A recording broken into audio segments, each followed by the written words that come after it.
A settlement was announced this week between McDonald's and their franchise employees who've alleged that franchise owners have been engaged in labor abuses for years. Well, I look at this story and I agree. McDonald's and all of these types that say, look, we operate under some different labor standard because we're in the franchise business, I think is ridiculous. If the franchise owner says, you know what, McDonald's, I think I want to put extra tomatoes on the McDonald's hamburger. What's McDonald's going to say? No, you can't do that. Or how about this? I want to put a cherry in the chocolate milkshake. The franchise owner is going to get a letter the next day say cease and desist, or we're going to put you out of business. You're not going to be part of McDonald's. That's kind of the way I see this case. What's your take? It's even worse than that, because the McDonald's, you can say, well, they can't mess with a hamburger, right? I mean, if you go into McDonald's, you want the same hamburger. Yeah. McDonald's tells them what soap to use in the bathrooms, what kind of bleach to use. I mean, everything. McDonald's controls everything, and then to say, oh, but not on the joint employee. That's okay. That's all the franchise. That's ridiculous. Right. That's the government creating a loophole for us. It started up with somebody you had a group.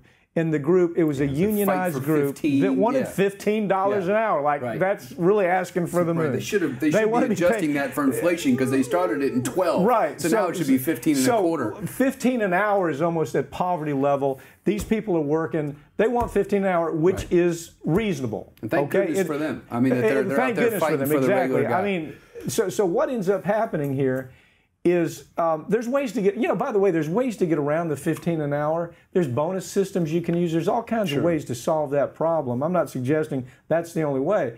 But in this particular situation, you have this effort by a labor organization that says the employees at these franchises have a right to demonstrate and protest and say, we think we're entitled to $15 an hour. The labor board, tell me where the labor board gets involved here. Well, the labor board, I mean, you and I hit this kind of thread all the time about the revolving door, and it actually hits in the revolving door is when the National Labor Board employee goes to private business and then back and works their way up the food chain, and everyone's scared to hit McDonald's because they might not get back up to another job at the NLRB. And actually, Emmanuel, who's was part of the regulatory process in this case, actually ended up getting bounced because his staffing agency he represented. So he's back and forth.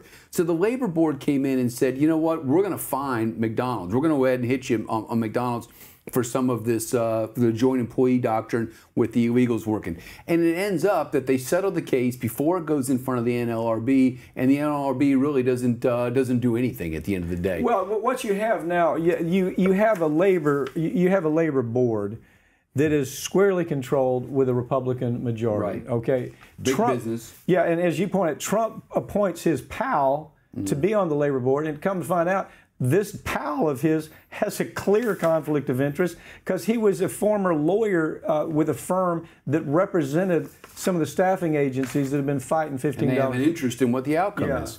Well, in this situation, McDonald's, I think, better get ready. But it is sad that you let McDonald's have all of this control over everything, excepting for responsibility for something like this. Well, courts need to get involved in this. If the labor board doesn't, there's a way to get this into, up just a civil court. There's a way to get it there.